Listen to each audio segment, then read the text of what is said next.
We would now like to talk about a conservation principle involving a closed volume of space and a quantity inside that volume. And in this case, we'll talk about this volume of space. And inside this volume of space, there's a charge density rho. So we have charges in this volume of space. And what our conservation idea is that if charges are flowing, here we have a surface. If charges are flowing into this volume of space, then we know that the charge inside is increasing. If charges are flowing out of the volume of space, then the charges inside are decreasing. Now, when we talk about the flow of charge, we introduce this quantity called the current density. Now, for a single charge carrier, this was defined as the charge density times the velocity of the charges. But in terms of units, this has the units, well, the dimensions of charge per second per area. And what we talk about when we talk about the flow of charge through a surface is the flux of charge through that surface. And we define the flux of the charge through a closed surface in terms of this current density as J dot n hat. Now, we always chose a unit normal pointing out, dA. So if you notice dimensionally, when we integrate over the area, we just have charge per second. And that's telling us that there's a certain amount of charge per second flowing through this closed surface. Now again, let's just check our signs. If J is flowing into our volume of space, we always chose n hat out for a closed surface. That would make this quantity negative. Now what's happening inside the volume is that our charge density, and we'll write that as rho dV in the volume, is changing in time. So if charge flows in, the charge inside is increasing. But now let's notice that if charge flows in, this integral is negative, and so we must have a minus sign in order to have charge conservation.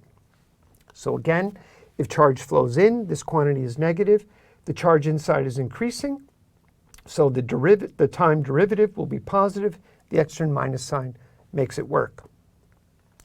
Now, this example of a conservation principle, what we is applied to some stuff, which in our case, the stuff is charge.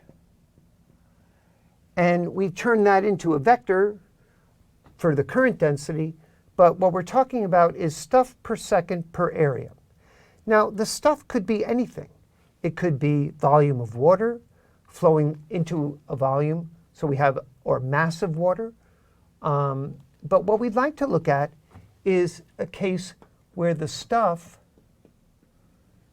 is energy.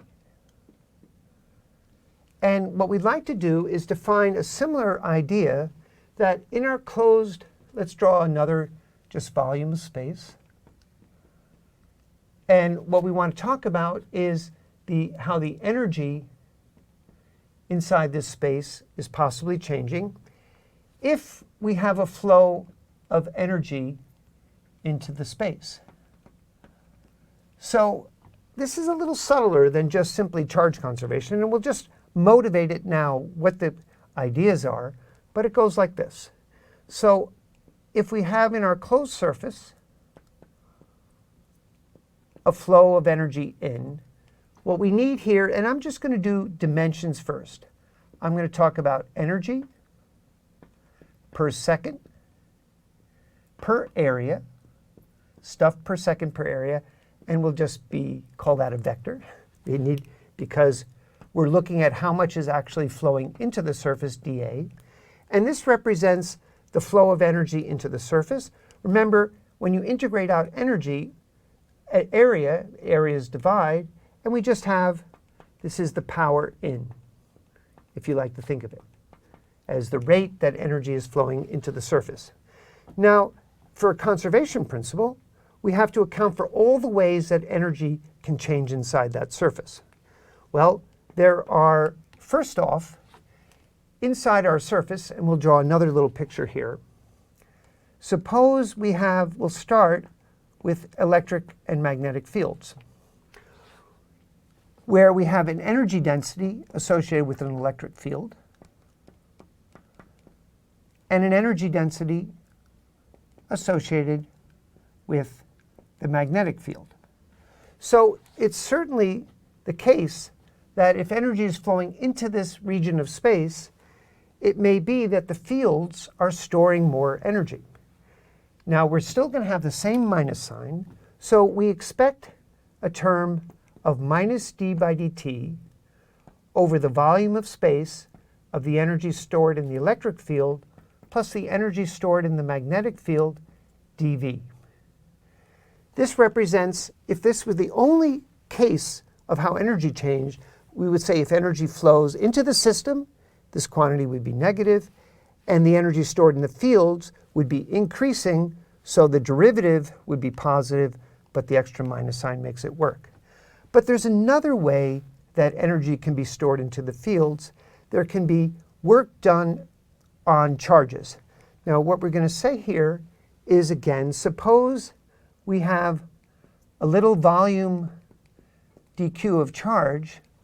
We know that our electric field can do work on charges because we have, and the rate that the electric field does work is that if we have a little bit of charge and we have a force on that charge, this is force on the dq, and power is force times velocity. So if these charges are now moving, this quantity here, dqe dot v, represents on this small little element the rate that you're doing work on the charges by the fields.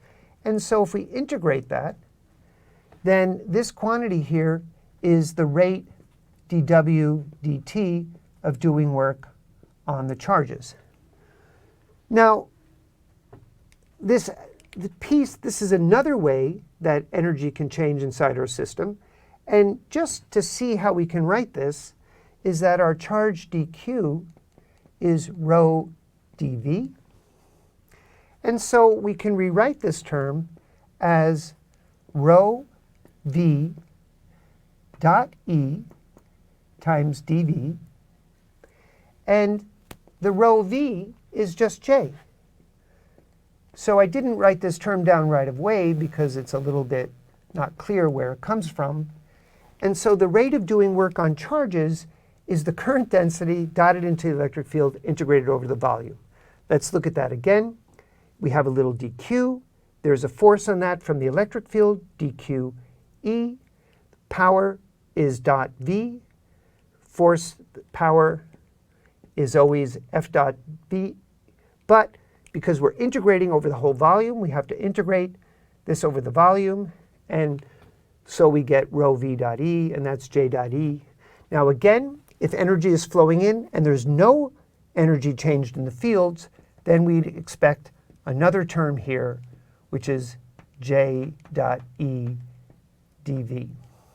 So this is our conservation principle. Notice that we haven't, as of yet, defined this, and our next step will be to figure out what is the correct vector that describes the flow of energy per area that we can use to guarantee that we have energy conservation.